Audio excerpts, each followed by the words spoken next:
Welcome to New York, New Jersey. With 20 million people, it's the most populous urban area in the United States. And we're here to find out more.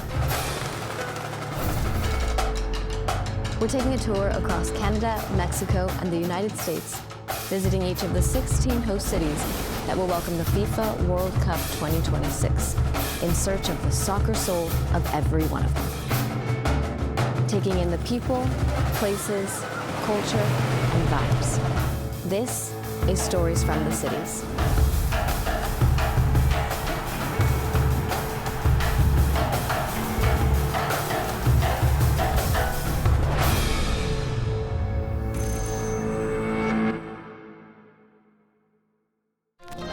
New York, New Jersey. The ultimate in every way. A beacon of hope. Offering a welcome to the world. From the 5 points to the 5 boroughs and beyond. You can have breakfast at Tiffany's, evening on or off Broadway. Take a walk on the wild side. Then spend the night on the Pine Terrace. You want art? Music, culture, if it matters, it happens here. American pastoral and concrete jungle, where dreams are made of. One huge set for TV and movies, where we the people are the cast. New York, New Jersey, together. Start spreading the news. The FIFA World Cup is coming to town.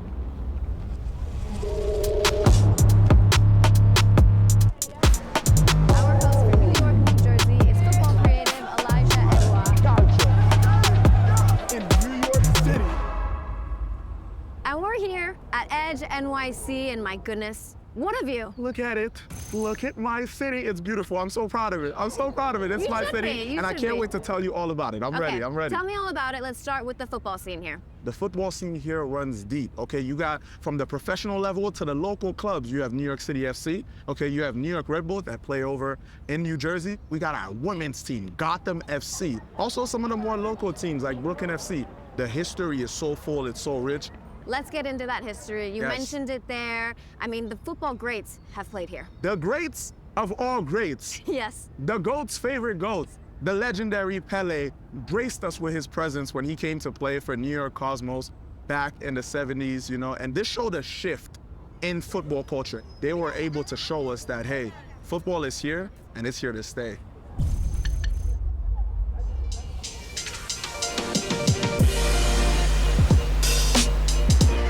Patterson is in New Jersey, about 13 miles from New York City. Today, there is a relaunch of the New York Cosmos here at the historic Henschel Stadium.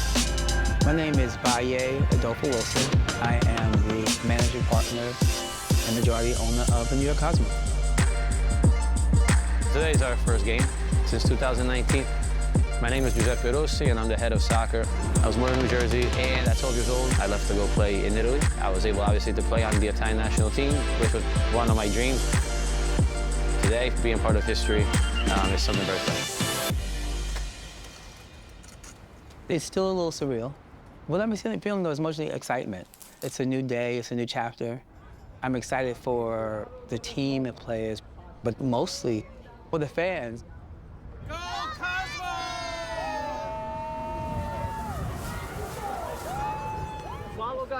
I'm here, like many of my former teammates and former players, to see the Cosmos back.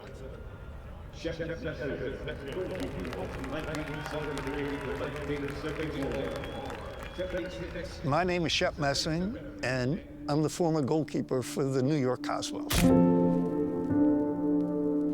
It was a part-time job. There were 500 people watching the games. It was very low-key. We were playing for a couple of bucks and because we loved the game. And then one day, we picked up a newspaper and it said Pele had signed with the team. And our universe exploded. When I think of Cosmos, I think of history. I think of amazing players like Pelé, like Beckenbauer, like Quinaglia. I think of what they started. There's a lot of men and women my age who grew up in the 70s. Cosmos was their first love. It's how a lot of people in the United States were introduced to soccer. We have to thank them for bringing the sport here in America. We had 3 World Cup winners in our starting 11. We played at Giant Stadium in New Jersey. There were 77,000 people there. But every game, sold out. Mick Jagger was there, Elton John, Liza Minnelli. They take us to the hot disco, Studio 54, and the paparazzi were there. Our Cosmo team lifted the city on their shoulders. That's what a sport can do. It really captured the imagination of America. But when the league and the team first folded, it was not a good time. We had this vision of bringing it back after a lot of days, a lot of months of hard work from our staff and from our people. We're finally here.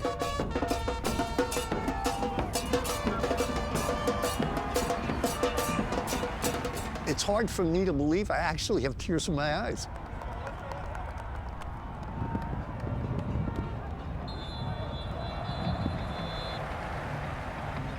I see the connection of fans who love the Cosmos, who love what they represented then and love what they represent now.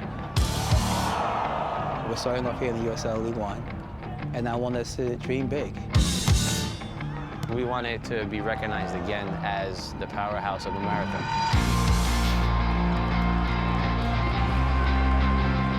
There'll be time for stars. There'll be time for the paparazzi. I think more than anything, it's building that culture, building that family feel around the club, and having that community that supports us around it. I think that's our main focus. My expectation is we do it differently so that it lasts.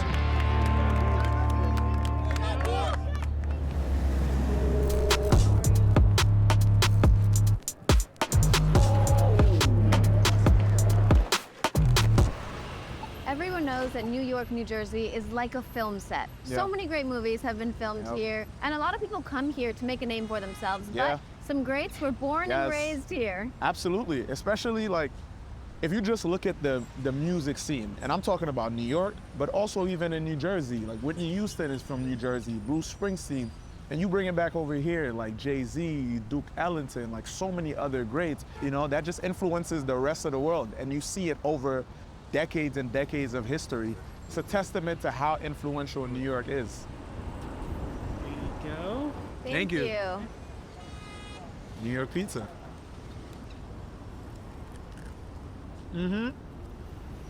It's my city. It's my city.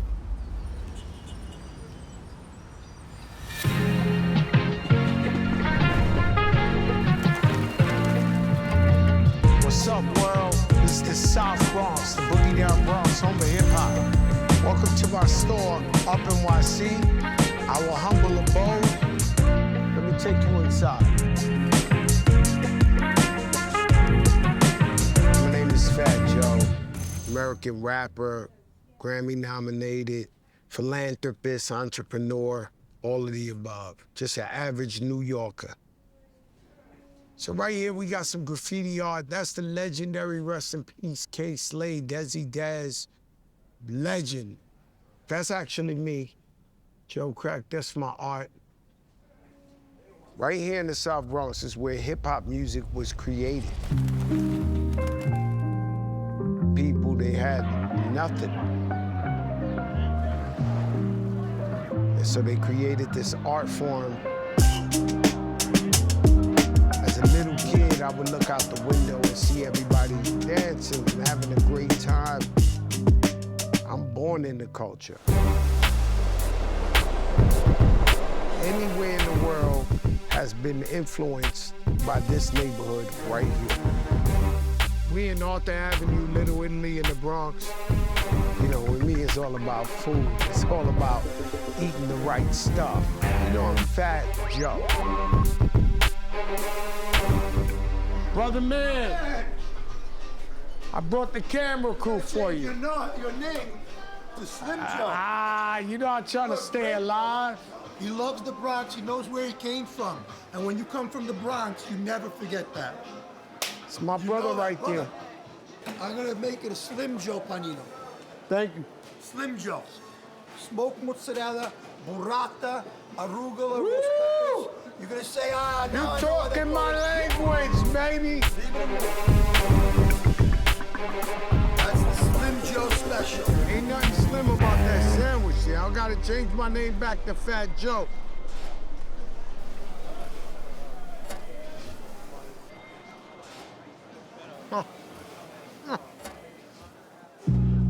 We have a large appetite for something that's really, really great.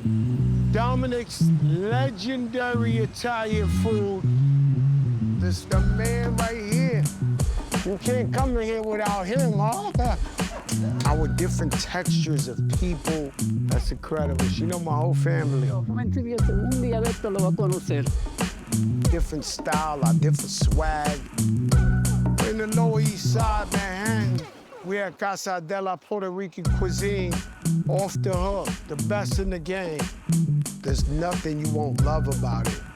It's just a melting pot, man. It's my favorite octopus salad. A city that literally never sleeps. Man, can't go wrong with this chicken. And so FIFA's gonna be amazing in New York and New Jersey. It's gonna be the best time ever. FIFA World Cup, come over here, you're gonna get the real thing. Have fun in New York City. Peace, I'll see you soon.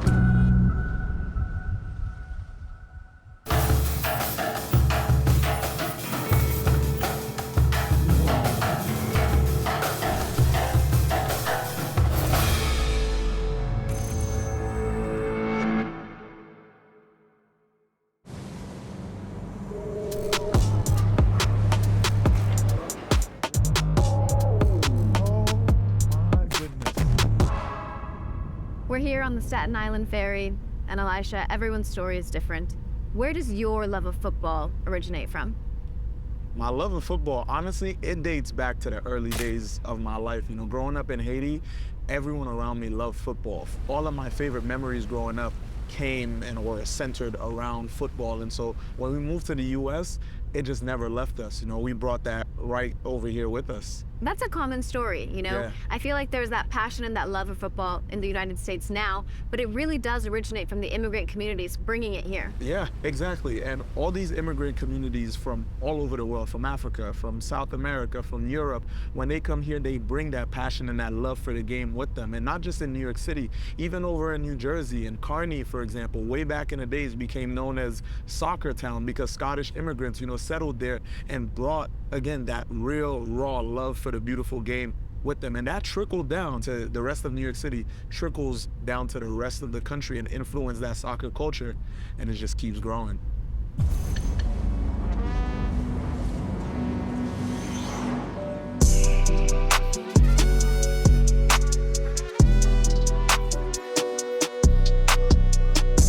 Kearney, New Jersey is the gritty, small town up the Passaic River, 9 miles straight across from Manhattan. Kearney is in a really interesting location. My name is John Harks from Kearney, New Jersey, and I've played in 2 World Cups for the U.S. national team. In the late 1800s, early 1900s, so many immigrants, Scottish and English and Irish, came over for work and established themselves here. My dad, James Harks, was born and raised in Dundee and found his way down to New York, where he met my mom, who was from Paisley, Scotland. The rest is history. This is kind of where it all began. This is Kearney High School. This is my formative years, both in education and in soccer. And yeah, it's just, got so many great memories here. Growing up in Kearney, soccer was important. A lot of the dads, they volunteered as coaches. That love of the game that they had was passed on to us. With all the history in the game in soccer in our high school, this is Soccer Town, USA. Kearney Thistle FC was my youth club. Hall of Fame right there, and some of the players that are on this list, some great players. I met Tony Miola when I was about 15, 16. And there was this special player playing in neighboring towns. My father went to seek him out, found Tab and asked him to come to be part of our club. We were the best team in the country.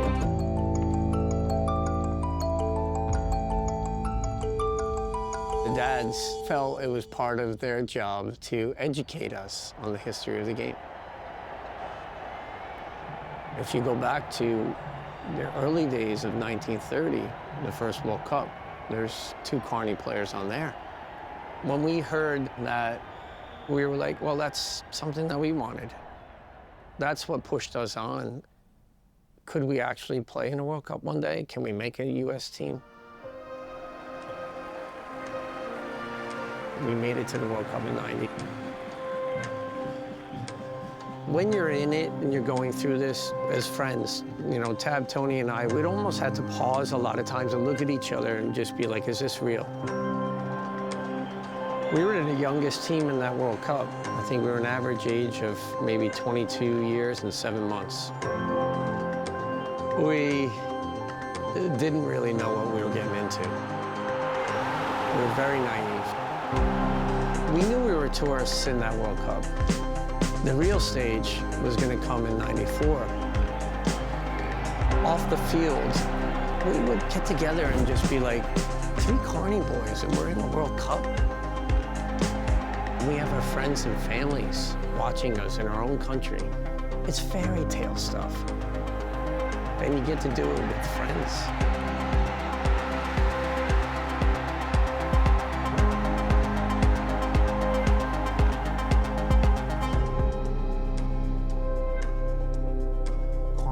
Has been instrumental in growing the game in this country.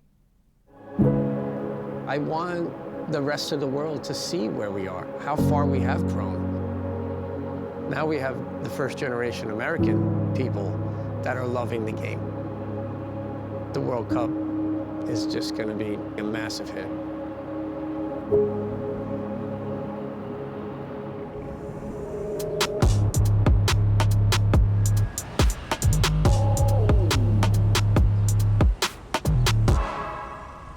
Elisha, with the World Cup coming to New York, New Jersey, I have to know your favorite World Cup moments. Back in Haiti, you're either a Brazil fan or an Argentina fan in Haiti. I don't know where it came from, but some of my favorite memories was watching R9 with that 2002 Brazil World Cup squad. Fun fact, my middle name is Ronaldo, so I was named after R9, and so that started my whole lineage, you know, with football. So it goes really, really deep. I'm curious too, because I love hearing people's stories. What's your favorite World Cup story? Mine isn't that deep, but I always think about that 2010 Spain team. Oh, that midfield just absolutely dominating. Xavi, Iniesta, Busquets, just taking everyone's number. I mean, what a team that was. I know you talk about that midfield, but in the attack, that man David Villa, who by the way, played right here in New York City for NYCFC.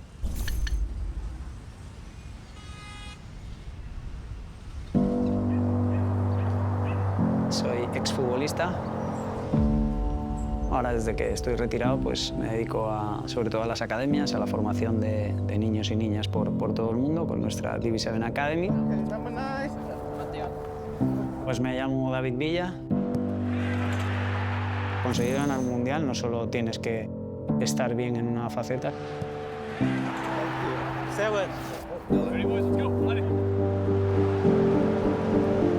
Todos hacen un gran trabajo. Éramos conscientes que sobre el papel lo más normal es que pudiéramos ganar. Entonces, eso te hacía un poco el tener un poco más de responsabilidad. Nadia Caballero, I'm from Sevilla, Spain. I'm one of the technical directors here for DV7 Academy in New York. It's a final. Everybody nervous. Leave it out here. Stay true to our game. Vamos, vamos, chicos, con toda. 1, 2, 3, DV7! Today we play a final for the winter tournament of the CGSL League. Siempre me apasionó muchísimo la formación, el ayudar a chicos y chicas que tienen el mismo sueño que yo tuve hace muchos años a poder llegar a conseguir este sueño. Pues nos mudamos a Nueva York en septiembre de 2014. La razón fue porque firmé un contrato profesional con NYCFC. Fueron, sobre todo al principio, difícil, porque era algo nuevo para mí y para cualquier jugador. Él nunca había estado en un club que empezaba de cero, pero lo disfrutamos mucho, tanto deportivamente como a nivel familiar. El poder vivir en Nueva York, una experiencia fantástica para nosotros.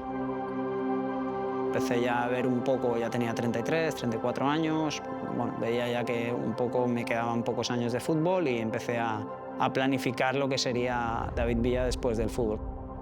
Conocimos a Francisco Moyá, que nos ayudó desde el principio allí. I'm Francisco Moya, born in Corona, Queens. Queens is called the world's borough for a reason. We have over 180 languages spoken, over 200 nationalities. This borough lives and breeds culture. It lives and breeds soccer. Queens, nos dimos cuenta muy rápido que era el barrio por excelencia de fútbol en Nueva York. No solo se trata de fútbol, sino muchas cosas que hemos hecho a través de la academia, con fundaciones, con gente más desfavorecida que a través del fútbol pueden tener una salida importante, y también estamos muy contentos de todas las cosas que hacemos por la comunidad.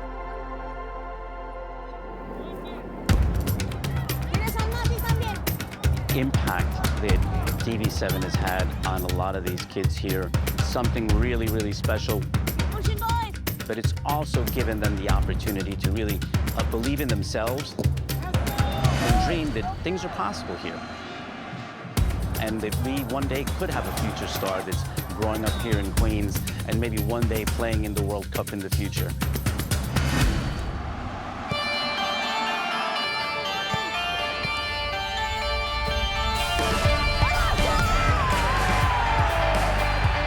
Siempre va a quedar para la historia del título.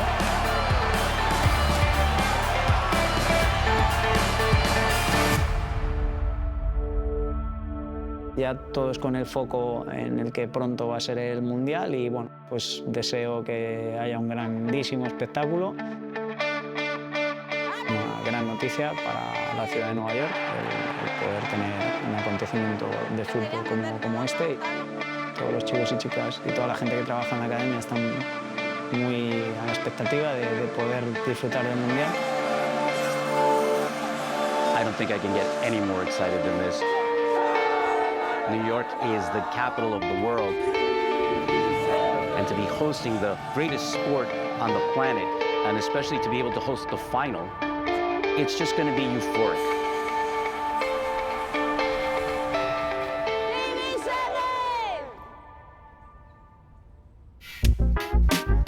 Thank you to New York and New Jersey for the wonderful welcome, and Elijah for being a great host and showing us around.